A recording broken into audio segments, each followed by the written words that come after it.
રાજઘરાણાના પુત્રી, તમારે તોલે થોડાક અમે આવીએ. પછી ભગવાને ચાલુ કર્યું, બધું બોલવા માંડ્યા કે શિશુપાલ જેવા રાજા તમને પરણવા આવતા હતા, છતાંય તમે એને હા ન પાડી. આ તમે બહુ ખોટી ઉતાવળ કરી. એમ આપણે સામાન્ય માણસો ઘણીવાર બોલીએ ને કે મારા બાપુજી ના પાડતા હતા કે રહેવા દ્યો, ગધેડાને ડોકે હીરો બાંધવામાં આવ્યો. એટલે ઓલો કીએ કે બીજા બચી ગયા, હું હટાઈ ગયો. એવી રીતના ભગવાન અને લક્ષ્મીજી રૂકમણીજી મસ્કરી કરે છે. અને જ્યાં ભગવાને કીધું ત્યાં રૂકમણીજીને મૂર્છા આવવા માંડી કે હે ભગવાન, તમે મારો ત્યાગ નહીં કરતા, મારાથી ભૂલ થઈ ગઈ છે. અને ભગવાનને 2 ભુજા હતી ને 4 ભુજા થઈ. ભગવાને આમ સીધા રૂકમણીજીને તેડી લીધા અને થોડીક વાર જે વીંજણાથી રૂકમણીજી હવા નાખતા હતા ને એ વીંજણાથી ભગવાને ચાલુ કર્યું. બેભાન થઈ ગયા, માન ભાનમાં આવ્યા રૂકમણીજી. આવી સરસ મજાની ગૃહસ્થાશ્રમની કથા કહે છે. અને ત્યારબાદ ભગવાને અનેક લગ્ન કર્યા. અને ભગવાને ત્યાં બધી રાણીઓમાં 10 દીકરા અને 1 દીકરી, જેનું નામ છે ચારુમતી, જે રૂકમિણીની દીકરી છે. હવે વિચાર કરો કે આટલી 16,108 રાણીઓ, એમાં 10 દીકરા અને 1 દીકરી, આનું ટોટલ કરો જે કેટલા થાય. અમારા કોઈ વિદ્વાને ટોટલ કર્યો છે અને કીધું છે કે 1,77,188. એ નિરાતે ઘરે જઈને હિસાબ કરજો પછી. હવે આને ભણાવવા માટે શિક્ષકો કેટલા જોતા હશે, આની વ્યવસ્થા માટે કેટલા માણસ હશે. એટલે તો રાજાધી રાજ કહેવાય, દ્વારકાધીશ. આવો ભગવાનનો સરસ મજાનો પરિવાર. અને ત્યારબાદ બલિરાજાને 100 પુત્ર, અને એમાં સૌથી મોટો પુત્ર છે બાણાસુર છે. એ ભગવાનનો ભક્ત હતો. બાણાસુરે એના જે દીકરી છે ઉષા, અને એનું લગ્ન અનિરુદ્ધ સાથે થયું. કહ્યું છે કે હે ગુરુદેવ, મને એ કથા કહો. ત્યારે કહે છે કે આપણે જેને દેશી ભાષામાં ઓખા હરણની કથા કહી, તો સાચું નામ છે એનું ઉષા.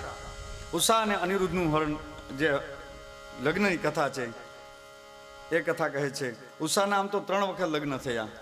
ઉષાને પૂર્વજન્મનો રોચનાનો શ્રાપ હતો અને એને કારણે થઈ. કહ્યું કે તારા 3 વખત લગ્ન થશે. એટલે સૌથી પહેલાના લગ્ન મનથી થયા ભગવાનની સાથે. ત્યારબાદ એના લગ્ન મહેલમાં થયા અને 3જી વખત વિધિવત થયા.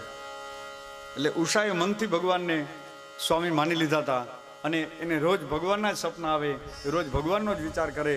અને ત્યારબાદ એની સાથે એક ચિત્રલેખા હતી, એની બેનપણી હતી. એને કહ્યું કે મને રોજ ભગવાનના સપના આવે છે અને મારે આની સાથે લગ્ન કરવા છે. ચિત્રલેખાએ કહ્યું કે એનું સ્વરૂપ કેવું છે. એટલે ઉષાએ એનું વર્ણન કર્યું. ચિત્રલેખાએ આબેહૂબ એનું ચિત્ર દોરી દીધું અને કહ્યું કે આ પ્રમાણેનું ચિત્ર છે. અનેક ચિત્ર દોર્યા. ત્યારે ચિત્ર દોડતા જાય અને છેલ્લે જ્યાં ભગવાનનું ચિત્ર આવ્યું ત્યારે કીધું હા બસ આવી જ આંખો છે, આવા જ એના વાકડિયાળા વાર છે અને આ જ સ્વરૂપ છે એનું. અનિરુદ્ધનું જ્યારે ચિત્ર આવ્યું ભગવાન પછી અનિરુદ્ધનું, ત્યારે એને કીધું કે આ જ વ્યક્તિ છે, ભગવાનનો પુત્ર અનિરુદ્ધ. અને એ સપનાની અંદર નક્કી કર્યું, તપાસ કરી ક્યાં છે, તો દ્વારકાની આ જગ્યામાં છે. એ સમયે ચિત્રલેખા એની પાસે વિદ્યા હતી, કળા હતી. અને એ નારદજીના સહયોગથી ત્યાં રાતના ગઈ અને જ્યાં અનિરુદ્ધ સૂતા હતા ને ત્યાં પલંગ સહિત એને ઉપાડી આવ્યા, ઉષા અને ચિત્રલેખા. અને જ્યાં બાણાસુરનું એકલદંડું માળ્યું હતું ત્યાં લઈ આવ્યા, એની સાથે રહે છે. બાણાસુરની અંદર 1000 હાથની શક્તિ હતી, એવો બાણાવીર હતો, નામ જ એનું બાણાસુર. ત્યારે એની સાથે અનિરુદ્ધ સાથે એને ખબર પડે છે ને યુદ્ધ થાય છે. અનિરુદ્ધ સાથે ગદા તો ભેગી જ હોય, ક્ષત્રિયના દીકરા છે ને, એટલે એ હથિયાર તો ભેગું જ હતું. એટલે પલંગ સહિત લઈ ગયા હતા એને, ગદા બાજુમાં હતી, એની સાથે યુદ્ધ કર્યું અને બાણાસુરે એને કેદ કરી લીધો. ભગવાનને ખબર પડી, ભગવાન એને છોડવા માટે જાય છે, પણ બાણાસુર છે શિવજીનો ભક્ત હતો. એટલે એને શિવજીને કીધું કે હું તમારો શિષ્ય છું, તમે કીધું તું વચન જોઈ માગજે, આજ મારે જરૂર પડી, હવે તમે કૃષ્ણ સાથે યુદ્ધ કરો. એટલે આ ભક્ત એ છે ને કૃષ્ણ અને શિવજીને યુદ્ધ કરાયું, એકબીજા સાથે યુદ્ધ થયું. લખે છે કે એકબીજા જોર અર્થાત તાવને છોડ્યા, તાવા એકબીજાને આવે એવા બાણ છોડ્યા.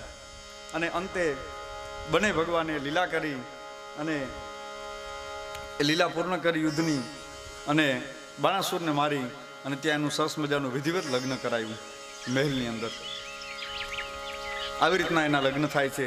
ત્યારબાદ એક વખત દેવો સાથે ભગવાન, યાદવોની સાથે ભગવાન ઉપવનની અંદર જાય છે અને ત્યાં કોઈ કાચિંડાને કૂવાની અંદર જોવે છે.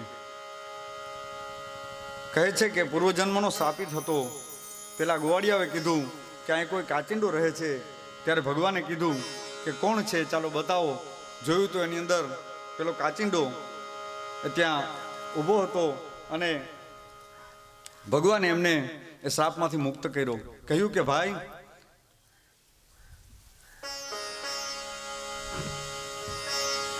દ્વારિકાધીશ કી જય.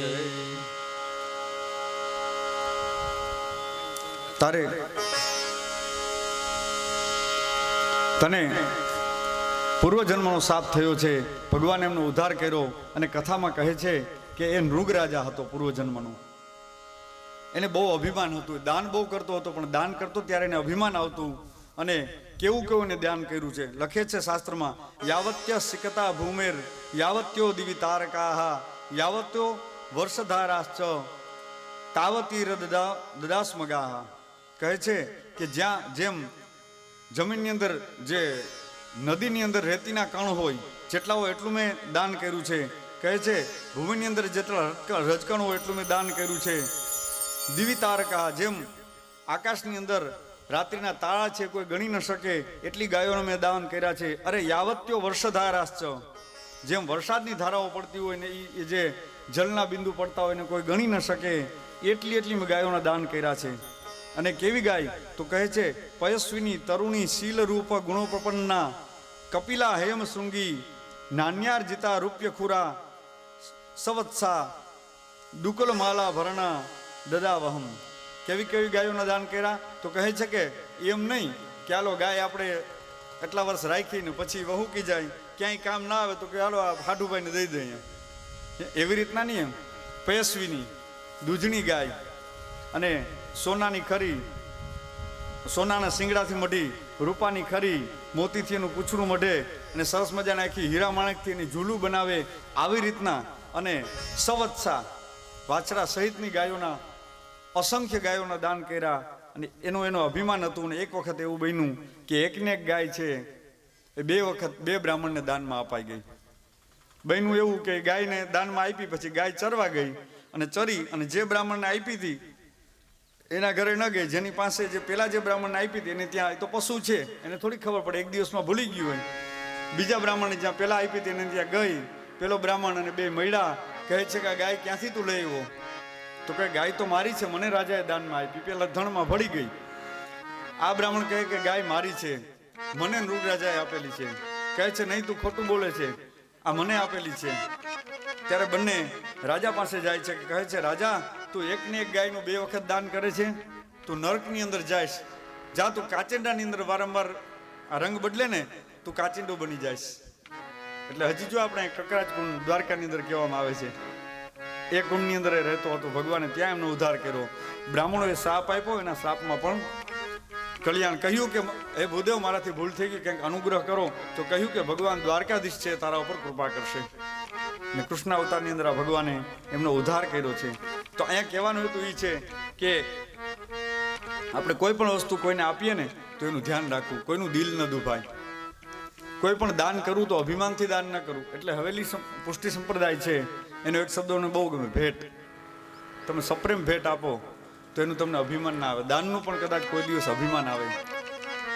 આવી રીતે એક ગાયનું દાન કર્યું અને એનું અભિમાન આવ્યું. અનેક ગાયોના દાન કર્યા હતા.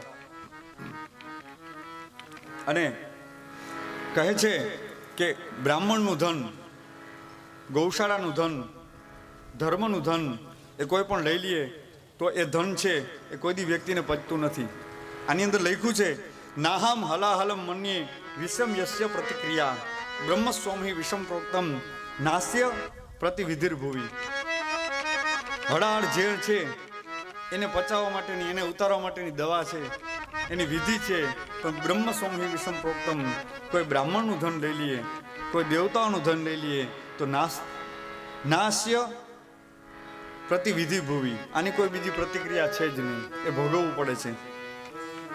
અને કહ્યું છે કે 60 વર્ષ સહસ્ત્રાણી વિષ્ટાયામ જાયતે કુમિહિ, 60,000 વર્ષ સુધી વ્યક્તિ એ વિષ્ટાનો કીડો બની અને એને ભોગવવું પડે છે. આવી મૃગરાજાની કથા કીધી. અને એક વખત બળદાવજી છે ગોકુળની અંદર જાય છે અને ગોકુળમાં જઈ બધા ગોવાળાને મળે છે, માં યશોદાને મળે છે, બધાના ખબર અંતર પૂછે છે. અને પેલા બળદાવજી છે યાદવોને મળે છે, કહે છે કે તમે શું કરો છો?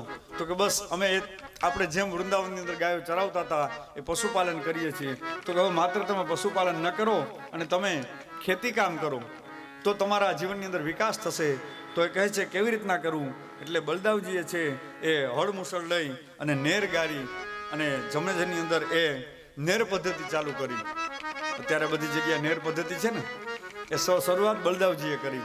અને કેવી રીતના કૃષિ કામ કરવું, ખેતી કેવી રીતના કરવી, બળદાવજીએ સમજાવ્યું અને એ કાર્ય કર્યું. ત્યારબાદ બીજ નામનો વાનર છે એ બળદાવની સામે અમુક ચેષ્ટાઓ કરતો હતો. બળદાવજીએ સમજાવ્યો, સમજો નહીં, અને એક જ મુષ્ટિકાના પ્રહારથી બળદાવજીએ એના પ્રાણ હરી લીધા.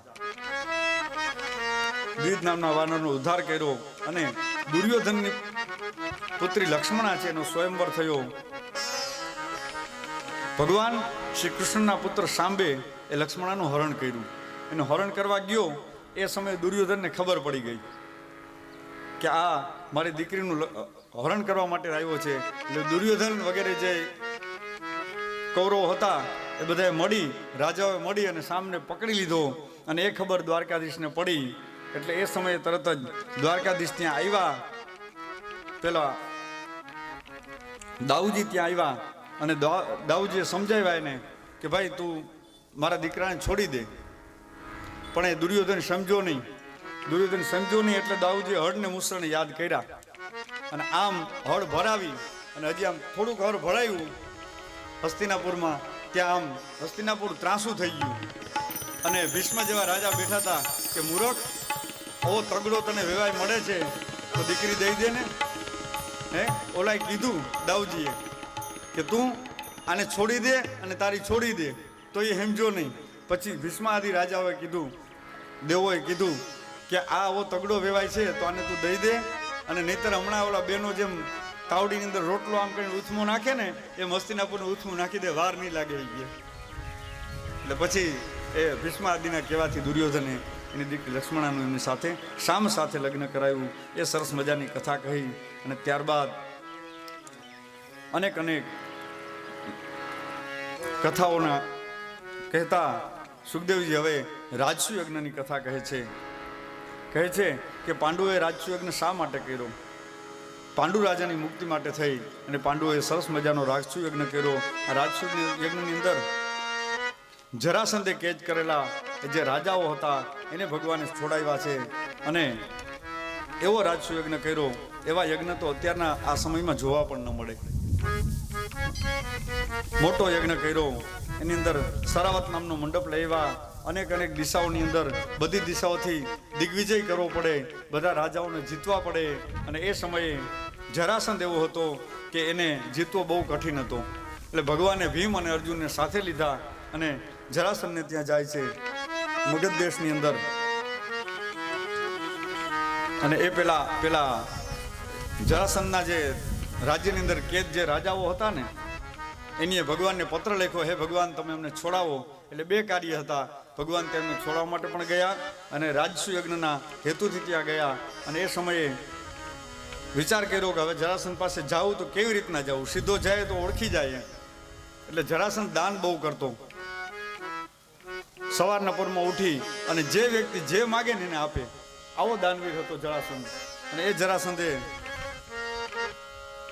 જ્યારે સવારના પરમાં દાન દેતો હતો ત્યારે ભગવાન શ્રી કૃષ્ણ, અર્જુન અને ભીમ એ ત્રણેય સાધુના રૂપમાં આવ્યા અને કહ્યું, ભગવાન બોલ્યા, શ્રી ભગવાન વાચ કહે છે, યુદ્ધમનો દેહી રાજેન્દ્ર, હે રાજેન્દ્ર તો મને યુદ્ધ આપો. યુદ્ધાર્થીનો વયમ પ્રાપ્તા રાજન્ય નાન્ય કાંક્ષીણ. ત્યારે કહે છે કે બ્રાહ્મણના દીકરા કે સાધુના દીકરા કોઈ દી આવીને યુદ્ધ ન માગે. આ કોઈક નક્કી ક્ષત્રિયના દીકરા જોવા જોઈએ. એટલે જરાસંધે આમ નજર કરી તો મોટું કપાળ હતું, આમ ઓલા ઉપસ્ત્ર પહેર્યા હતા, થોડું ઉપસ્ત્ર હટેલું જોયું તો આમ ધનુષ બાણ રાખેલા હોય એની નિશાનીઓ જોઈ, કહ્યું કે આ કોઈ સામાન્ય નથી. અને કહે છે કે આ તો અશો વૃકોદરો પાર્થ તસ્ય ભ્રાતાર્જુનો યહમ અનયોર માતુલમ યોમામ કૃષ્ણમ જાણી તે રીપુ. કહ્યું કે તમારો મને પરિચય આપો, તમે બ્રાહ્મણ નથી. ત્યારે ભગવાન કહે છે કે આ વૃકોદર ભીમ છે, આ પાર્થ છે અર્જુન, અને અમે મામા ફઈના ભાઈઓ, અને કૃષ્ણ જાની તે રૂપું, અને હું તારો પૂર્વજન્મનો દુશ્મન કૃષ્ણ. કારણ કે જરાસંધને ભગવાને 17 વખત યુદ્ધની અંદર હરાવ્યો હતો. તોય જરાસંધ હું બોલ્યો, કહ્યું છે કે ન તોયા ભીરુણા યોત્સે યુધિ વિપ્લવ ચેતસા મથુરામ સોપરીમ તક્વા સમુદ્રમ શરણમ ગતઃ. તું તો ભીરું છો, તું તો બીકણો છો, ભાગેડો છો, અને મારાથી બીન તું સમુદ્રના શરણે વહી ગયો. ઈ છો ને કૃષ્ણ?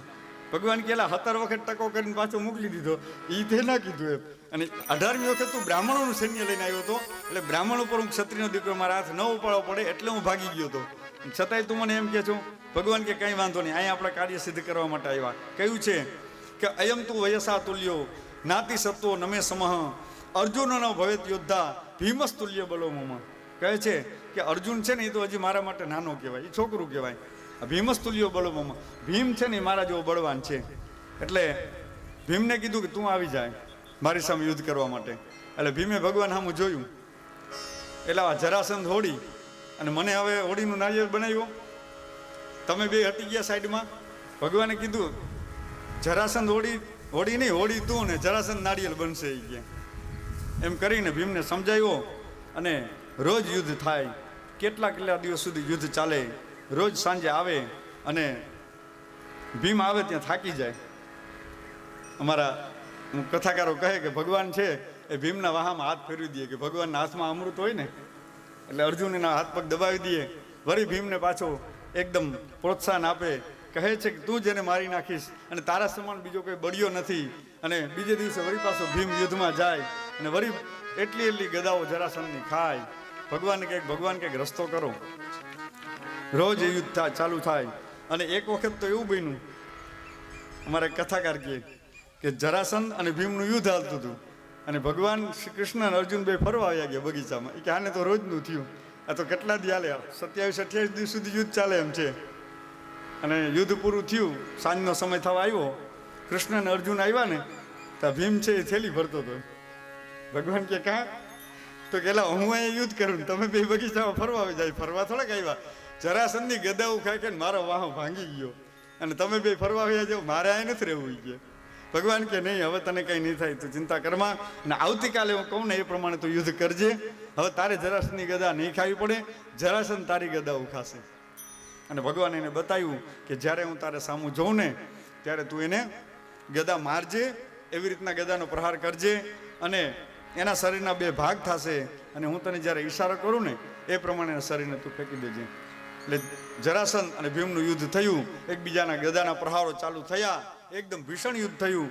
જરાસંધના શરીરના 2 ભાગ થયા, પણ ભગવાને જે પ્રમાણે આમ ટુકડા ફેંકવાનું કીધું હતું ન ફેંક્યા, એમ ફેંક્યા. ત્યાં જરાસંધ પાછો હસતો ભેગો થઈ ગયો. ભગવાને આમ ઈશારો કર્યો કે ભીમ તું મારી સામે જો, અને ફરીથી ભગવાને ઈશારો કર્યો, ભીમે ગદાના પ્રહાર કર્યા. પાછા એના 2 શરીરના જે ટુકડા છે 2 ભાગ થયા. ભીમે પગ રાખી અને ચીરી નાખ્યો એને. ભગવાને કીધું હવે એક ભાગ આ બાજુ નાખ, એક બાજુ આમ નાખ, ઉથમાં હરવો. આમ ઉથમાં સવડા ઘા કર્યા, પછી જોડાયો નહીં. ત્યાં જરાસંધનો નાશ થયો. અને એ પછી કહે છે કે સરસ મજાની એ સુધર્મા સભા રચાણી, અને એ સભાની અંદર અગ્રપૂજા કોની કરવી એ વાત આવી. ત્યારે ભગવાન શ્રી કૃષ્ણની વાત આવી, અને એ વાત આવી ત્યારે બધાએ કીધું કે ભાઈ આ યજ્ઞની અંદર અગ્રપૂજાને લાયક તો આના પ્રમુખ તો ભગવાન શ્રી કૃષ્ણ જ બની શકે, આના સિવાય બીજા કોઈ ન બની શકે, અને એ જ યોગ્ય છે.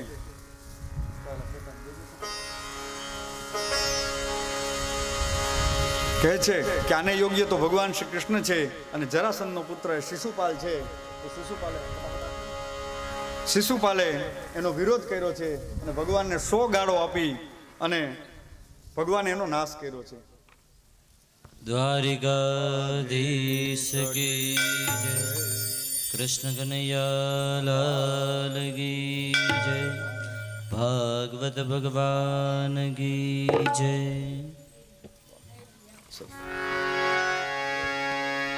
કહે છે કે એને 100 ગાળો આપી સભાની અંદર અને ભગવાને એનો જરાસંધનો નાશ કર્યો. બેસો બેસો બેસો બેસો. ભગવાને એનો ચક્ર છોડી અને સભાની અંદર નાશ કર્યો. પૂર્વજન્મનો એને શ્રાપ હતો કે આને કોઈ પણ વ્યક્તિ ખોળા મારી જો એની આંખ ખરી જાય ને એ જ વ્યક્તિ એને મારી શકે. ત્યારે એની માતાએ વરદાન માંગ્યું હતું કે મારા શિશુપાલને તમે મારતા નહીં. ત્યારે કહ્યું ભગવાને કે એ મારા 99 અપરાધ કરશે ત્યાં સુધી હું એને નહીં મારું, પણ જો એ 100 અપરાધ કરશે ને તો હું એને પછી એને દેહનો દંડ દઈશ. એટલે 99 ગાર ભગવાનને દે ને ત્યાં સુધી ભગવાને કોઈ દી એને કીધું નહીં. એમ 5 વખતે લિસ્ટમાં ભૂલ થઈ ગઈ થોડી લખવામાં, 99 આંકડાની ઉપર વયો ગયો. ભગવાને સીધું સુદર્શન ચક્ર છોડ્યું અને દેહનો નાશ કર્યો છે. ત્યારબાદ કહે છે કે ધનાધ્યક્ષ કોને બનાવ્યો? કહે છે કે ધન ખજાનો છે. ભગવાને કીધું કે દુર્યોધનને સોંપી દે. એટલે જો આપણે પ્રસંગ સારો કરવો હોય ને તો એમ કીધું કે જે આપણો વિરોધી હોય ને એને દેવાય રૂપિયા, ચાલે ઉડાડ મોજથી. એમ ભગવાને દીધા હોય તો પ્રસંગ સારો થાય. દુર્યોધનના હાથની અંદર પદ્મ હતું, એ દુર્યોધનને ખબર નહોતી. એમ એટલે દુર્યોધન 5 લાખ રૂપિયા વાપરે તો 10,000 લાખ રૂપિયા પાંડવોના ખજાનામાં આવી જાય. એવી રીતના જેટલા વાપરે એના ડબલ થઈ જાય. દુર્યોધનને એમ હતું કે આજ તો આનું બધું સાફ કરી નાખું, કાંઈ રહેવા નથી દેવું. પણ એને ખબર નહોતી એમ કે એના હાથમાં પદ્મ છે. અને બધી વ્યવસ્થા સોંપી. કર્ણને પણ દાનની જવાબદારી સોંપી અને બધાને નકુલને સહદેવને એને બધાની અલગ અલગ બધી વ્યવસ્થાઓ સોંપી. ધર્મરાજાને કીધું કે આપ ધર્મસભામાં બેસી અને બધાનું સન્માન કરો. અર્જુનને બધી વ્યવસ્થાનું કીધું અને ભીમને કીધું કે તારે બધાને જમાડવાના, કારણ કે જે ખાઈ શકે એ જ ખવડાવી શકે. એટલે એને જમાડવાની વ્યવસ્થા સોંપી અને બધું કામ સોંપાઈ ગયું. ભગવાન કહે છે કે હવે કંઈ બાકી રહ્યું કામ? પાંડવો કે નહીં, કંઈ કામ બાકી નથી પ્રભુ, તમારે થોડું કંઈ કરવાનું હોય. તો કે હજી એક કામ બાકી છે અને એ હું કરીશ અને મારી પટરાણીઓ કરશે. તો કે શું? રાજસુયજ્ઞની અંદર મોટા મોટા પંડિતો આવશે, વિદ્વાનો આવશે, એ બધા બ્રાહ્મણો જમશે, સાધુ સંતો જમશે ને એની એઠી પતરાવી હું અને મારી પટરાણીઓ ઉપાડશું. એટલે રાજસુયજ્ઞની અંદર જ્યાં બ્રાહ્મણો સાધુ સંતો જમતા હોય ને ભગવાન પોતાના પિતાંબરનો કછોટો વારી અને કેડે એનું પેલું ઉપસ્ત્ર બાંધી અને હાથમાં સામાયનો લીએ એની પટરાણીઓ અને એની પટરાણીઓ હાથમાં સામાયનો લીએ અને એ આખા યજ્ઞશાળાને ભોજનશાળાને પોતે સાફ કરે. વિચાર તો કરો, ભગવાન જેવા ભગવાન પણ. અને આ સેવા સૌથી અઘરી છે. હા, સ્ટેજ ઉપર કામ કરવું બહુ સહેલું છે, સ્ટેજની સફાઈ કરવી સહેલી છે, પણ એઠા ઠામ વાસણ સાફ કરવા, કોઈની એઠી પતરાવી થાળી ઉપાડવી, હા, એમાં તો માણસ જે પોતાની જાતની નાનપ ન અનુભવી શકે ને એ જ કરી શકે. આવી સરસ મજાની કથા કીધી છે. અને એ આની અંદર તો મહાભારતની પણ કથા છે કે દુર્યોધનને પછી આપણે ઓલી રંગોળી કેમ બનાવીએ એવી રીતના એ સમયે આમ પાણીની અંદર રંગોળી હતી અને જ્યાં જળ હતું ત્યાં સ્થળ દેખાતું હતું, સ્થળ હતું ત્યાં જળ દેખાતું હતું. એટલે દુર્યોધનને જ્યાં સ્થળ હતું ત્યાં એમ થયું કે આ જળ છે. એટલે દુર્યોધને પોતાનું પિતાંબર થોડું ઊંચું લીધું અને એ સમયે દ્રૌપદી ઊભી હતી અને દ્રૌપદીએ મેણું માર્યું કે આંધળાના તો આંધળા જ હોય ને. એમાંથી કહે છે કે મહાભારતની રચના થઈ છે. આવી મહાભારતની અનેક કથાઓ છે. વિશેષ છે કે આ રાજસુ યજ્ઞ છે તો કેવા કેવા પંડિતોને કેવી મંડપ રચનાઓ છે. સરાવત નામનો મંડપ છે અને 4 પ્રકારના જે ભૂદેવો છે, વેદજ્ઞ, દેવજ્ઞ, એ બધાને બોલાવ્યા. અધ્વર્યુ, હોતા, યજ્ઞ દ્રષ્ટા, આમ અલગ અલગ પ્રકાર બતાવ્યા છે બ્રાહ્મણોના. એવા જાપક, પાઠક, અલગ અલગ પ્રકારના બ્રાહ્મણોને બોલાવ્યા. જે હોમમાં હોશિયાર હોય ને હોતા કહેવાય. પછી ઋત્વિજ તરીકે મંત્રના જે જ્ઞાતા હોય એવા મંત્રજ્ઞ બ્રાહ્મણોને બોલાવ્યા. ઉપદ્રષ્ટાઓ જે યજ્ઞની અંદર બધી વ્યવસ્થાઓ કરતા હોય, સરસ મજાની જે રંગોળી બનાવતા આવડતી હોય, સરસ મજાના સ્થાપનો આવડતા હોય, જે મંત્રમાં હોશિયાર હોય એવા બ્રાહ્મણોને ત્યાં બોલાવ્યા. સરસ મજાનો યજ્ઞ કર્યો અને એવું વરદાન હતું. પાંડુ રાજાના જે યજ્ઞની અંદર જે યજ્ઞ થવાનો હતો પાંડુ રાજાની મુક્તિ માટે થઈને, એમાં કહેવાય છે કે છેલ્લે એમ કીધું કે બધાય જમી લઈએ અને પેલો નોડિયો છે એ આવે અને એઠવાડાની અંદરથી ત્યાં પાસ થાય અને નોળિયો છે સોનાનો બની જાય તો સમજવા યજ્ઞ છે એ પરિપૂર્ણ થયો. પણ એવું થયું નહીં. પાંડવોએ કીધું કે આવું કેમ ન બન્યું, મેં એટલી મહેનત કરવા છતાં એટલો દિગ્વિજય કર્યો. હવે પંડિતોને બોલાવ્યા, ભગવાન સાક્ષાત હાજર છે. ત્યારે ભગવાને કીધું કે તમારા આંગણેથી કોઈ ચાંડાલ ભૂખ્યો ગયો છે. એટલે જ્યારે આપણે ઘરે પ્રસંગ હોય, કાંઈ યજ્ઞ કરતા હોય, જો પ્રસાદી આપણે રાખી હોય તો બધા માટે પ્રસાદી રાખવી એક સમાન, કોઈ માટે પંક્તિભેદ ન કરવો. અને ભૂલથી કદાચ કોઈ ચાંડાલ ચાલ્યો ગયો એને જમાડ્યો અને એ પ્રક્રિયા પાછી બની. એ નોળિયો છે સોનાનો બન્યો અને એ સમયે કહે છે કે એ યજ્ઞ છે પરિપૂર્ણ થયો. ભગવાને ઇલુવલના પુત્ર બલવલનો વધ કર્યો, એવી પણ એક સરસ મજાની કથા છે. ત્યારબાદ હવે પરીક્ષિત કહે છે કે હે પ્રભુ, આપણે એક વખત મને વાત કરી હતી કે ભગવાન શ્રી કૃષ્ણનો કોઈ મિત્ર છે. હે પ્રભુ, મને એની સુંદર એક વાત કરો ને. આપણે કહ્યું હતું કે ભગવાનનો કોઈ મિત્ર છે. ત્યારે કહે છે સુખદેવ મહારાજ છે, એનું હૃદય છે એ અતિ પવિત્ર બન્યું અને અતિ નિમગ્ન હૃદય બન્યું છે. અને એ સુખદેવજી મહારાજ છે નિમગ્ન હૃદય, એ એને કથા કરે છે.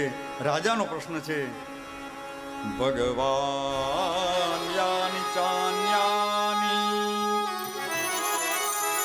મુકુંદસ્ય મહાત્મનઃ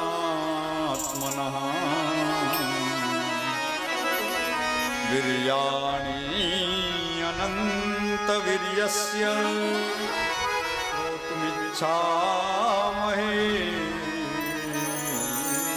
પ્રભો. કૃષ્ણસ્યાસિત સખા કશ્ચિત બ્રાહ્મણો બ્રહ્મવીતમઃ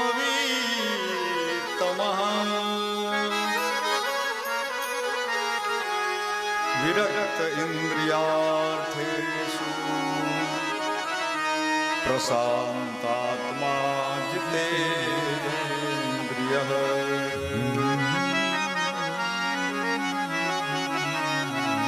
તસ્ય ભાર્યા કુચેલસ્ય સુક્ષામા તથા વિધા યત્રુતામતિ પ્રિયા લાયતા વદને. કહે છે કે ભગવાનને એક મિત્ર હતો અને એ જ્યારે કથાની રજૂઆત કરે છે ત્યારે સુખદેવજીનું હૃદય નિમગ્ન અર્થાત અતિ પવિત્ર બન્યું અને કહે છે કે એનું નામ સુદામા હતું. જો સુખદેવજી મહારાજ કથાની શરૂઆત કરે છે ત્યારે વ્યાસજી લખે છે કે કૃષ્ણસ્યાસિત સખા કશ્ચિત, એક કૃષ્ણ ભગવાનનો મિત્ર હતો. એમ સંબોધન નથી કર્યું કે સુદામાનો એક મિત્ર હતો. એનો અર્થ શું થયો કે મોટા મોટા સભાની અંદર મોટા મોટા રાજાઓ બેઠા હોય, કોઈ મોટા મંત્રી બેઠા હોય, કોઈ નેતા બેઠા હોય, કોઈ એવો હોદ્દેદાર માણસ બેઠો હોય અને કોઈ એમ કહે જાહેરમાં કે આવડી સભામાં આવા ઓલો માણસ બેઠો ને સૌથી ઊંચો એ મારો ભાઈબંધ છે, તો કદાચ નાનો માણસ બોલે ને તો આજુબાજુવાળો કોઈ ન માને, કદાચ મસ્કરી કરે કે એ તો ઊંચે આસને બેઠો એટલે તું એમ કહે છો કે મારો ભાઈબંધ છે. એવડો મોટો માણસ થોડો તારો ભાઈબંધ હોય, પણ એનો ભાઈબંધ છે એટલા લાખો હજારો માણસની વચારે બોલે કે આવ આવ, કેમ છે દોસ્ત, મજામાં, અહીંયા આવી જા મારી બાજુમાં.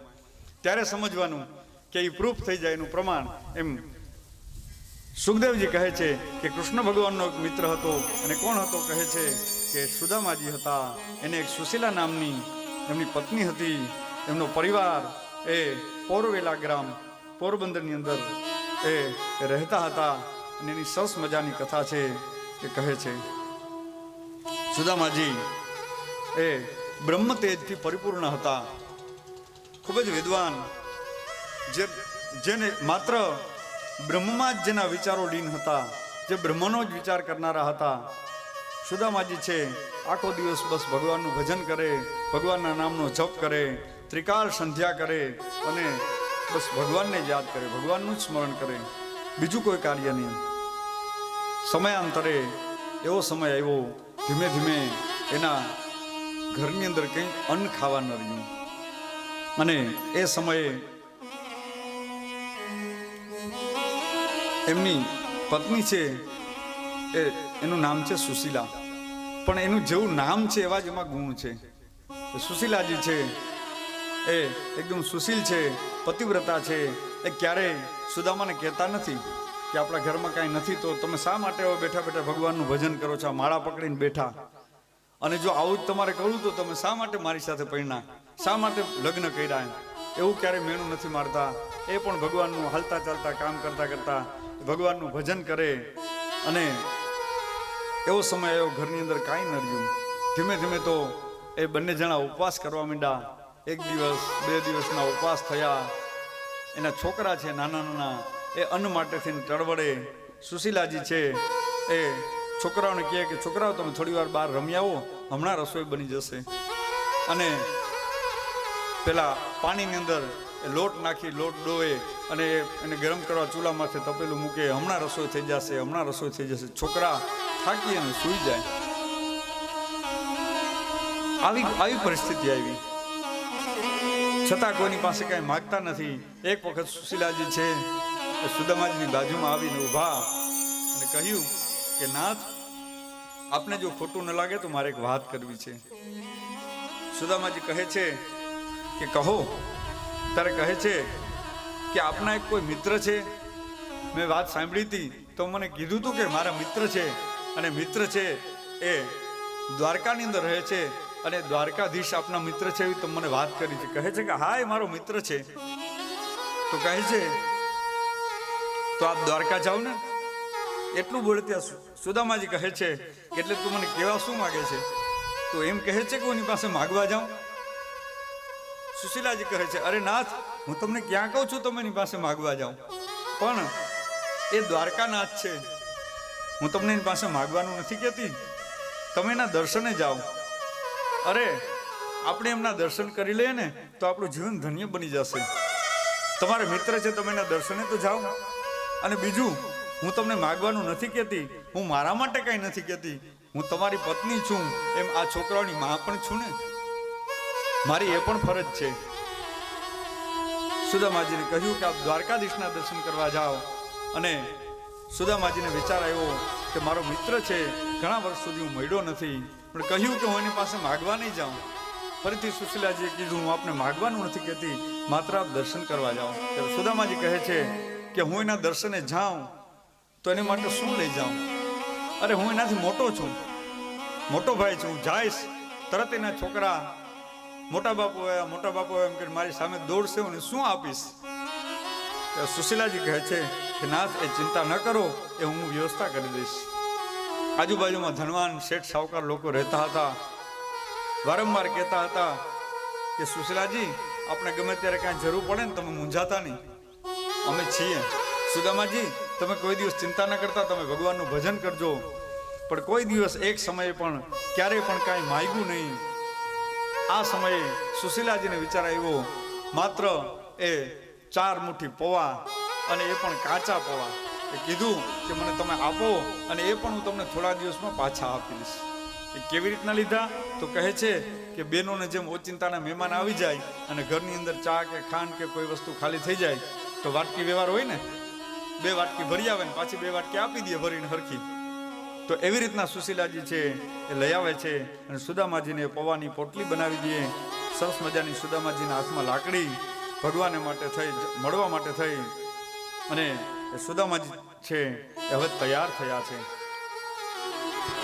એ સુશીલાજીની એ પોતાની જે પ્રેમરૂપી, પોતાની ભગવાન રૂપી, ભક્તિ રૂપી જે સાડી હતી ને, એને છેડો ફાડીને એની અંદર એ બધી વસ્તુ ભરી હતી.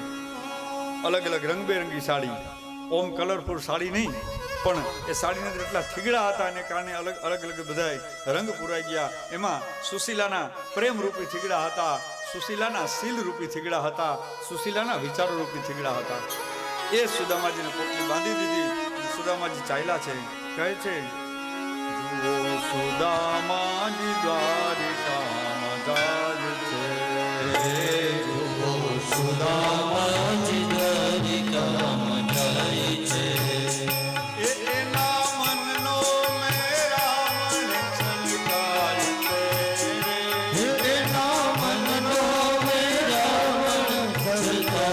છે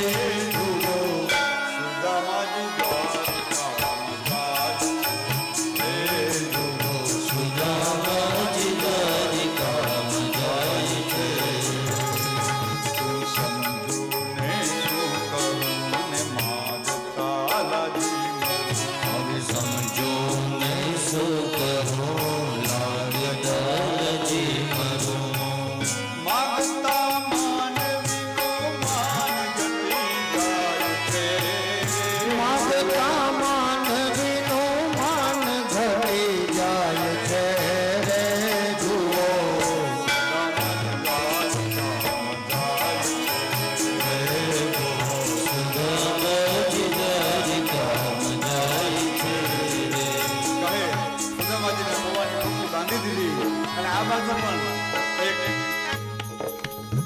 સાધુ આવ્યો ને કીધું કે ભિક્ષામ દહી મૈયા. માં કહે છે કે ઘરમાં કઈ હતું નહીં, બાજુમાં વાટકી વાળા રીતથી ઓલા પવા લઈ આવી અને હજી ભગવાનને કસોટી કરવાની બાકી હશે. માં બહાર નીકળ્યા, કહે છે સ્વામીજી હું તમને આપું તો ખરા, પણ અત્યારે મારા ઘરની અંદર સૂતક છે અને સૂતકની અંદર કોઈ વસ્તુ, ઘરની વસ્તુ કોઈને દાન દેવાય નહીં, કોઈને અન્ન દેવાય નહીં. ભગવાન એની કસોટી કરે છે કે શું સૂતક છે, કેવાનું સૂતક છે તો કહો. કહે છે મારે ત્યાં ગરીબ દીકરાનો જન્મ થયો ને એનું મને સૂતક લાગ્યું છે. એ સૂતક નહીં ઉતરે ને ત્યાં સુધી સ્વામીજી હું તમને કાંઈ નહીં આપી શકું. ભગવાને ફરી એની પરીક્ષા કરી અને જે ભગવાન જેની પરીક્ષા કરે ને એ કસોટીમાંથી ઉતરવાની બુદ્ધિ પણ ભગવાન જ આપે. અને આ બાજુ સુદામાજી ચાલે છે. પૌવાની પોટલી અસ્તિકાય લટકી, પૌવાની પોટલી અસ્તિકાય લટકી, મળવા મનમોહનને મળવાની ચટકી, મનમાં મનમોહનને મળવાની ચટકી, મળવા મનમોહનને મળવાની ચટકી. મનમાં મનમોહનને મળવાની ચટકી. એ હવે ભાવ વિભોર બની જાય છે, તે હવે ભાવની ભોર બની જાય છે. જુઓ સુદામાજી, જુઓ સુદામાજી દ્વારિકામાં જાય છે. કહે છે કે ધીમે ધીમે સુદામાજી ચાલે છે અને આમ આગળ ચાલતા જાય. ભગવાન વિચાર કરે છે કે આ સુદામાજી છે એ ધીમે ધીમે ચાલે છે, એ ક્યારે પહોંચશે.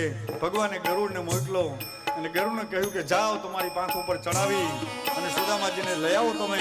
અને આ બાજુ સુદામાજી રાત્રિનો સમય થાય, સુતા હોય ગરુડ એની પાંખ ઉપર લઈ અને સુદામાજીને ત્યાં ગોમતી નદીના કિનારાથી આ બાજુ દ્વારકાની નજીક ત્યાં પધરાવે અને સુદામાજી આગળ જાય.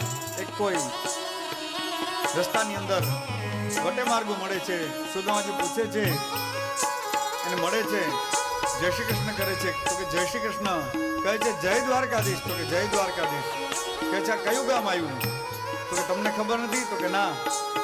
કહે છે દોડી ધજા પર ફરે ને જોતા હૃદય ઠરે. ધૂળી ધજા પર ફરે, હૃદય ઠરે. કહે છે કોઈ ધોળી ધજા દેખાય છે તો કે હા, એ જ દ્વારકાધીશનો મહેલ છે અને આ દ્વારકા છે. કે સુદામાજી કે હું દ્વારકા પહોંચી ગયો તો કે હા. સુદામાજી કહે છે કે આ તો મારા ઉપર ઠાકોરજીની કૃપા, આ તો મારા ગુરુજીના આશીર્વાદ, મેં કાંઈ કંઈ સેવા કરી હશે ને, મને એમ છે આ એ સેવા ફરી કરતી જલ્દી પહોંચી ગયો. એને ક્યાં ખબર છે કે ભગવાને ગરુડને મોકલો પહોંચાડી દીધા એમ. એટલે કહે છે એ ગુરુ સેવાથી સિદ્ધિ પમાય છે હે રે. ગુરુ સેવાથી સિદ્ધિ પમાય છે રે. સુદામાજી દ્વારકા જાય છે. સુદામાજી દ્વારિકામાં જાય છે. ધીમે ધીમે સુદામાજી આગળ જાય છે, બધાને પૂછે છે અને પૂછતા પૂછતા સુદામાજી જાય અને જ્યાં આગળ જાય ત્યાં દ્વારકાનો હોય સરસ મજાનો દ્વારકાધીશનો મહેલ દેખાય. સુદામાજી તો ધીમે ધીમે ચાલે, પગની અંદર કાંટા કાકડા લાગ્યા છે અને પેલી ધજાને જોઈને સુદામાજીની હિંમત આવી ગઈ. રાજમહેલને જોયો, સુદામાજીને પગમાં જાણે આમ નવો પ્રાણ આવ્યો હોય એવી રીતના ચાલવા માંડે છે સુદામાજી. અને આગળ જાય ત્યાં પેલા પહેરેગીર રોકે છે દરવાજા પાસે. કહે છે તમે કોણ છો ને ક્યાંથી આવ્યા, પોટલીમાં શું લઈ આવ્યા. કોણ છો ને ક્યારે આવ્યા, પોટલીમાં શું લઈ આવ્યા. છો ને ક્યાંથી આવ્યા, પોટલીમાં શું લઈ આવ્યા. કોણ છો ને ક્યાંથી આવ્યા, પોટલીમાં શું લઈ આવ્યા. એ આ આખો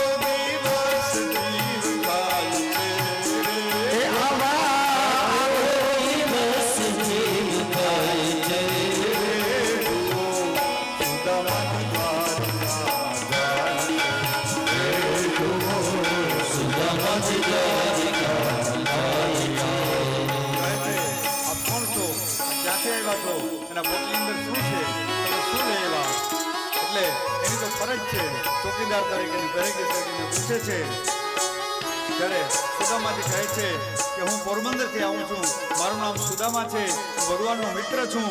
અને એ સમયે પેલા ઓલા જેના પહેરેગીરો હોય છે એને જવા નથી દેતા.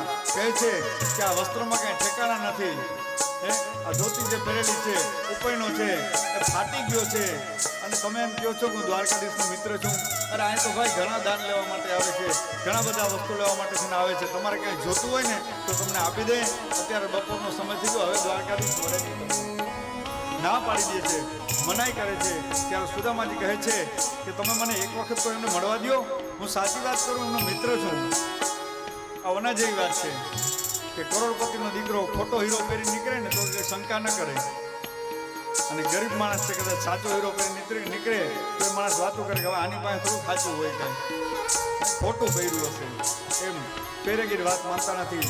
સુદામાજી વારંવાર વિનંતી કરે છે, કહે છે તો એનો મિત્ર છું. અને ઘણા એમ કંઈક સુદામાજીને ધક્કો માર્યો પડી ગયા, એવું કંઈ ભાગવતજીની અંદર કંઈ ઉલ્લેખ છે નહીં. ભગવાનના દ્વારપાળ સુદામાજીને થોડોક ધક્કો મારે બ્રાહ્મણના દીકરાને. અને સુદામાજી નિર્ધન હતા જ નહીં. અમારા ગુરુદેવ કહે છે એ અતિ ધનવાન હતા, અતિ તેજસ્વી ને તપસ્વી હતા. અને એવા જો ભૂખ અને તરસથી માત્ર થઈ અને જો પૈસાની લાલચાથી જો ફરતા હોત ને ભટકતા હોત ને દ્વારકા ગયા હોત ને તો ભગવાન એના દરવાજેથી રૂપિયા દઈને પાછા મોકલી દે, એને દર્શન આપત જ નહીં. તો ભગવાન એના માટે થોડાક દોટ મૂકે કે એવા તો ઘણા છે ભગવાન એના માટે સમય બગાડે. પણ ભગવાનને ત્યાં ગયા, પહેરેગીરની વિનંતી કરી. એક પહેરેગીર હોશિયાર હતો, એને કીધું કે વારંવાર કહે છે એનો મિત્ર છું તો કદાચ હશે હો, જો નહીં જવા દઈએ તો આપણે દ્વારકાધીશનો ઠપકો મળશે. એટલે અને ત્યાં જવા દીધો. એને પેલા કહે છે કે આપ ઠેરો, હું હમણાં જઈને ભગવાનને સમાચાર દઉં. જ્યાં જાય છે આગળ ત્યાં ભગવાન તો રાજમહેલની અંદર જમી અને હિંડોળે હિચકતા હોય છે. રાણીઓ છે ભગવાનના હાથમાં એમને પાન પીડા દે. દ્વારકાધીશ છે હિંડોળે હિચકે છે, પટરાણીઓ છે એને વીંજળા ઢોરે છે, ભગવાનને હિચકે હિચકાવે છે. એ સમયે પેલો પહેરેગીર છે ત્યાં જઈ સમાચાર દે છે, ફરી પોકારે છે, કહે છે ઘણી ખમા દ્વારકાધીશને ઘણી ખમા, દ્વારકાધીશને ઘણી ખમા કરી ફરી પોકારે. અને ત્યાં ભગવાન એમને ઈશારો કરે છે, આવે છે, કહે છે કે કહો શું સમાચાર છે. પેલો પહેરેગીર કહે છે કે પ્રભુ આપને કોઈ વ્યક્તિ મળવા માટે થઈને આવ્યો છે, દુબળો પાતળો દેહ છે, શરીરની અંદર માત્ર એ સામાન્ય વસ્ત્ર છે અને એ ધોતી પહેરેલી છે અને એ પણ એની અંદર કાણા પડી ગયા છે, હાથની અંદર લાકડી છે, દુબળું પાતળું શરીર છે. અને કહે છે કે હું ભગવાનનો મિત્ર છું. ભગવાન કહે છે કે મારો મિત્ર છે એમ કહે છે તો કે હા, તો એનું નામ શું છે? કહે છે કે એનું નામ શું છે? ત્યારે પહેરેગીર છે એનું નામ સૂચવે છે. કહે છે કે એનું નામ છે, કહે છે કે મારું નામ સુદામો છે. અને સુદામો એટલું જ્યાં સાંભળ્યું કે ભગવાન છે એને દોટ મૂકી છે. અને નામ રે સુણીને વાલો દોયા ગીરધારી રે, નામ રે સુણીને વાલો દોયા ગીરધારી રે, કૃષ્ણએ લીધા છે આસુડા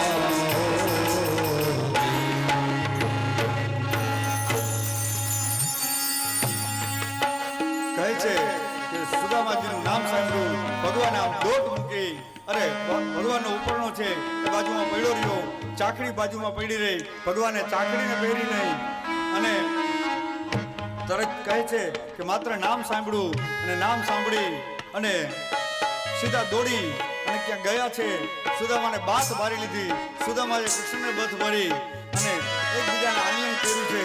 થોડી વાર થઈ ત્યાં એકબીજાને વિચાર આવ્યો છે, બેને છોડી દીધા. સુદામાને વિચાર આવ્યો કે દુબળો પાત્રો મારો દેહ છે, હું કૃષ્ણને વધારે બાથ ભરીશ ને તો મારા હાડકા એને લાગશે. કૃષ્ણ ભગવાને વિચાર આવ્યો કે અમારો મિત્ર છે, દુબળો પાત્રો બ્રાહ્મણ છે, હું જો વધારે આને બાથ ભરીશ ને તો એને કષ્ટ પડશે મારા મિત્રને, કેટલા દિવસથી જમ્યો નથી. ભગવાન એને આમ બાથમાં લઈ અને ગળામાં હાથ નાખી, જે બે મિત્ર જતા હોય ને એમ લઈ ગયા. અને બધી રાણીઓ છે એ જોઈ રહી કે આવો તાનો કોણ મિત્ર હશે, કે આજ ભગવાન પોતાનો ઉપરનો છે પડી ગયો, એના સામે જોયું નહીં, ભગવાને ચાકરી પહેરી નહીં, અને આવા દોડીને ગયા કે આવ આવ, મારો બાપ આવ્યો, મારો મિત્ર આવ્યો, આજ તો મારે ઘરે મારો મિત્ર મહેમાન બની આવ્યો. ભગવાન સુદામાજીને સાથે લેવા આવી અને ત્યાં સરસ મજાના સોનાના સિંહાસન ઉપર બેઠેલા. સુદામાજીને રાણીઓને કહે છે કે તમે સુદામાજીની સ્નાન માટેની વ્યવસ્થા કરો. સુદામાજીને સરસ મજાનું સ્નાન કરાવે છે અને કહે છે અંગડા ઘસે છે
પગની અંદર કાંટા લાગ્યા હતા, એ ભગવાને કાઢ્યા. કેવી રીતે કાઢ્યા? તો ભગવાને મોઢેથી કાઢ્યા. અને સરસ મજાના સોનાના રાજની આસન ઉપર સુદામાજીને બેસાડ્યા અને ભગવાનના ચરણની સેવા કરે છે. રૂકમણીજી એ પાણી રેડે, સરસ મજાના ગંગા જમનાના નીર રેડે છે, ગોમતીજીના જળ પધરાવે. અને એ સમયે ભગવાન જ્યાં પગ ધોવા જાય ને એ પહેલા તો એના આંખની અંદરથી જે આંસુ છે ટપકી પડ્યા અને ભગવાને એના આંસુથી સુદામાજીના પગ ધોયા. देखी सुदामा की दीन दशा करुणा करके करुणा निधि रोए अरे पानी पड़ा तो हाथ छुयो नहीं नैनन के नीर से पग धोए. कोई कवि ने एवी कल्पना है कि भगवाने पोताना आंसुथी सुदामाना पग धोया અને ભગવાન એને સરસ મજાના પિતાંબર પહેરાવે છે બધું. પણ થોડી વાર થાય તો સુદામાજી છે ને આમ હાથ રાખીને બેઠા થોડી પોટલી દબાવી કહે છે કે અવડો મોટો રાજમહેલ, આ આખી સોનાની નગરી, સોનાની દ્વારકા અને આ કાચા પૌવા છે, હું આપીશ, મને શરમ આવશે. થોડી વાર થઈ ફરી ભગવાને પૂછ્યું કે સુદામાજી કેમ તમે આવી રીતના અદબ છોડતા નથી? સુદામા કઈ નહીં, ખાલી એ તો મને આદત છે. ફરી થોડી વાર થાય પોટલીને સંતાડે, સુદામાજીની સાથે બધી વાતો કરે છે, કહે છે કે તમે શું કરો છો, વ્યવસાય શું કરો છો, તમારો પરિવાર કેમ પોસાય છે, મારા ભાભી મજામાં છે ને, છોકરા તો મજામાં છે ને, બધું પૂછે છે. સુદામાજી કહે છે કે સ્વામી ત્રિસંધ્યા કરું છું અને બસ હું શ્રી હરિનું ધ્યાન કરું છું, આખો દિવસ મારું એ જ કામ છે અને આમ કરું ને કે અમારો આખો દિવસ પૂરો થાય છે. બંને મિત્રો છે એ સાથે બેસે છે, સુદામાને સરસ મજાનું ભોજન કરાવે છે અને બેઠા હોય છે. ત્યાં ભગવાનને શંકા છે કે વારંવાર હાથને આમ કેમ દબાવે છે. એ સમયે સુદામાનું ધ્યાન ન હોય, ભગવાન આમ જીક મારીને પૌવાની પોટલી હોય ખેંચી લે છે. કહે છે કે આ શું છે સુદામા? સુદામા કહે છે કે કૃષ્ણ તને બહુ ભાવે ને પૌવા છે. પૌવા ભગવાન એના હરી લે છે અને એ પૌવા કાચા પૌવા કહે છે કે તને બહુ ભાવે ને, તને માં યશોદા શરદ પૂર્ણિમાના દિવસે એ પૌવા બનાવી દેતી, શરદપુરની ચાંદરીમાં એ શીતળ કરી અને ખવડાવતી. એટલે મને ખબર છે કે તને પૌવા બહુ ભાવશે. તો હું ઘણી વખત પૌવાની વાત કરેલી, એટલે હું તારા માટે પૌવા લઈ આવ્યો છું. ભગવાન રડવા માંડ્યા, એવા રાજી થયા ભગવાન. અને એ કાચા પૌવા છે એ ભગવાન ખાવા માંડે છે. કહે છે તાંડુલા જમે છે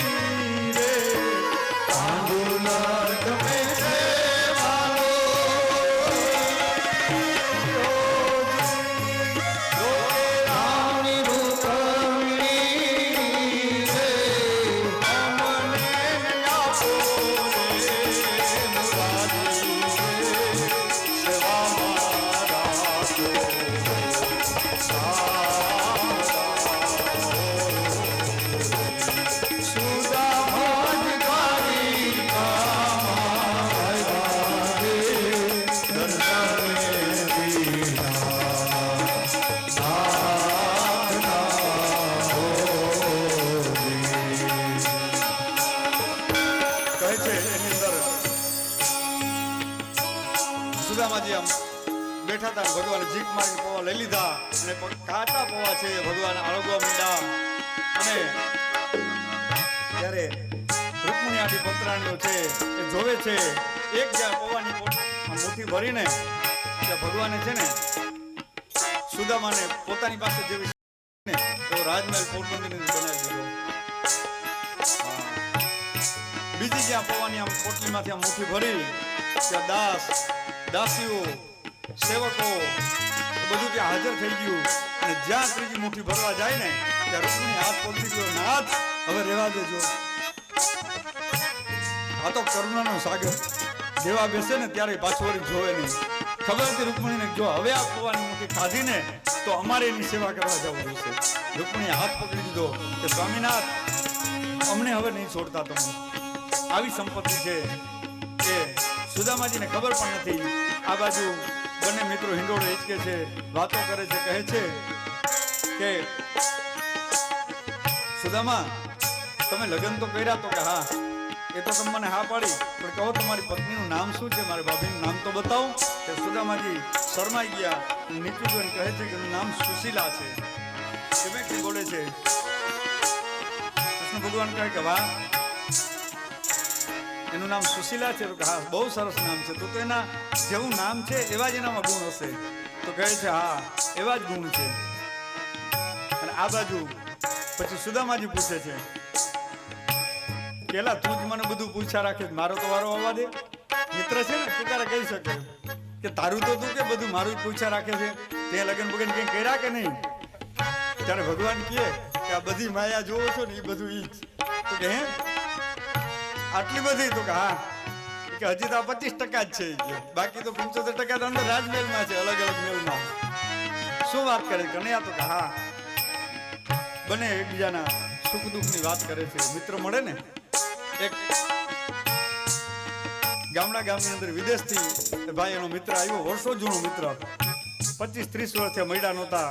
અને લગ્નની અંદર એ આવ્યો, લગ્ન થયા પછી આવ્યો અને બે જણા મળ્યા એટલે ગામમાં મળ્યો અને એકબીજા બાત ભરી લીધી. બજારમાં મળ્યા, એકબીજાએ પાન ખાધા સાથે અને કીધું ચાલ ઘરે. તો કે નહીં, મારી પાસે સમય નથી, રોકાવું નથી અને મારે નીકળી જવું છે.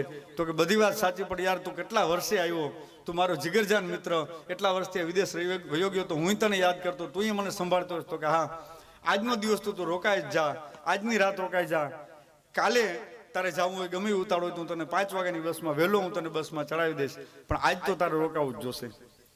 હવે એટલા વર્ષે મિત્ર મળ્યો ને એટલે ઓલો ભાઈ હિંમત કરી અને ઘરે લઈ ગયો. એની પત્નીએ કીધું તો મને પૂછ્યા વગર કોઈ મહેમાનને લઈ આવતા નહીં, નહીતર ખબર છે ને મારા સ્વભાવની. અને કદાચ જો ઓચિંતાનું કોઈ આવે તો હું જે રસોઈ બનાવું તમારે પ્રેમથી જમી લેવાની, કાંઈ પણ બોલવાનું નહીં, નકર ઓળખો જ ને મને. તો કે હા ભાઈ, કોઈ નહીં, કોઈ દી કોઈને લઈ આવું, અને કદાચ કોઈને જો લઈ આવીશ તો કાંઈ નહીં બોલું, હું તને વચન દઉં છું. એમાં ઓચિંતાનો મિત્ર મળ્યો. એ સમયમાં કાંઈ મોબાઈલ નહીં તો કાંઈ હતું નહીં કે રેડીમેડ બધું કાંઈ મળતું હોય. એટલે રાતના ઘરે ગયા અને ઘરે પછી મોડું મોડું ટાઈમે શું હોય તો કે બેને કઢી બનાવી. અને બેનના જેવા નામ હતા એવા જ ગુણ. કડવી બેને કઢી બનાવી. કોઈનું નામ હોય તો માફ કરજો, વ્યક્તિગત કોઈને કહેવાની વાત નથી. એટલે બેનના જેવા નામ હતા ને એવા જ ગુણ હતા. બંને મિત્રો વાતું કરે છે, એમ કૃષ્ણ સુદામા બેઠા એમ પલંગે બેઠા બેઠા વાતું કરતા. થોડી વાર થઈ કે કરો જમવાની તૈયારી. અવાજ આવ્યો અંદરથી એમ. ઓલાએ કીધું હતું કે ભાઈ આજ મારો દોસ્તાર આવ્યો, આજ તું તારા હાથે તૈયારી કરી લેજે. કાયમ તો મારે હાથે કરાવે, આજ તો તું કરી લે. પણ તોય 2 વાર કીધું એટલે સમજી ગયો. ત્રીજી વાર ક્યાંક બીજું બોલો એના કરતા હું ઊભો થઈ જાઉં. ઠામ વાસણ બધા હાયરા તૈયારી કરી અને બંને મિત્ર બેઠા. ઓલાને પહેલાથી કહી દીધું હતું ભાઈ તમારે ક્યાંય વધારે બોલવું નહીં કે વધારે માગવું નહીં, કંઈ હું તમને દઉં એમાં જમી લઉં. અને જમતા બે જમતા જાય, મિત્ર એકબીજા વાતો કરતા જાય અને ધીમે ધીમે એ શાક રોટલી ને કઢી એ ખાતા જાય. અને ભાઈને બહુ વર્ષો વિદેશમાં રહેતો હતો, વર્ષોથી કઢી ખાવા મળી નહોતી, બહુ કઢી ભાવી. એ તો કઢીના વાટકા પીતો જાય. અને ઓલો ઘરધણી છે એ વિચાર કરે કે હવે માગવાની લિમિટ પૂરી થતી જાય. આ મહેમાન છે, મિત્ર મહેમાન થઈને આવ્યો અને વારંવાર કઢી માગતો જાય છે, હવે આને નાહી ન પડાય. ઓલો એને વાતો કરાવે પણ આ ભાઈને ભૂખે એવી લાગી હતી એટલે એ સમજે નહીં. એ કઢીના વાટકા પીતો જાય. ઓની અવાજ માર્યો કે જરા કઢી આપજો દેવી. થોડીક વાર પાછું કીધું કે થોડીક કઢી આપજો. 2 વાર કીધું, ત્રીજી વાર કીધું. ઓલી આવી રસોડમાં જોઈને ડોરા કાઢીને વહી ગઈ. તોય આનાથી રહેવાનું નહીં, મિત્ર આવ્યો હતો એટલે. એને ત્રીજી વાર કીધું કે જરાક રસોડામાંથી કઢી આપજો. અને ઓલી આવી દોડતી દોડતી હાથમાં કઢીની દોણી લઈ અને 2 ભાઈબંધ બેઠા હતા ને ત્યાં નાખી. પી તારીમાં કઢી કર્યો ઘા. દોણીની અંદર રેલમ છેલમ દોણી ફૂટી ગઈ. 2 ભાઈબંધના કપડા ભરાણા. અને ઓલો ઘરધણી હતો મિત્ર, એ તો બિચારો નીચું જોઈ ગયો. બાજુમાં નેપકિન હતું, ટુવાલથી એના કપડા લઈ દીધા. કીધું મિત્ર ખોટું ન લગાડતો, હવે આ પાનારું પડ્યું હોય, જિંદગીમાં કાઢવી તો ખરી ને, ક્યાં જાવું એમ કરીને વાતને વાળતો. એના મિત્રએ બહુ સરસ વાત કરી, ચાલ ચાલ આપણે બજારે પાન ફાંકી ખાવા જઈએ. એવું તો ચાલ્યા રાખતું હોય, સંસાર છે કાંઈ વાંધો નહીં. આગળ ગયા ત્યારે મિત્રએ કીધું એલા તારી ઘરવાળી બહુ સારી છે. તો કે કાં? એ કે આ બધું સમયસર રસોઈ બનાવી દીધી અને તે 2-3 વાર અવાજ કર્યો તો દઈ ગઈ, પીરસી ગઈ. મારે તો રસોઈ મારે બનાવવી પડે, એને જમાડવી મારે પડે, પીરસવું પડે. અને આ કઢીના ઠીકરાથી તારે આજે આપણે એની ઓલું કર્યું ને એને બદલે ઠીકરાય મારે ભરવા પડે. કે આપણે તો ઊભા થઈને વયા ગયા કે આ કદાચ દોણી ફૂટ્યો તો ઠીકરાય મારે ભરવા પડે. એટલે તું ખરેખર ભાગ્યશાળી છો. એટલે મિત્રો મળે ત્યારે ઘણી બધી ચર્ચાઓ થતી હોય.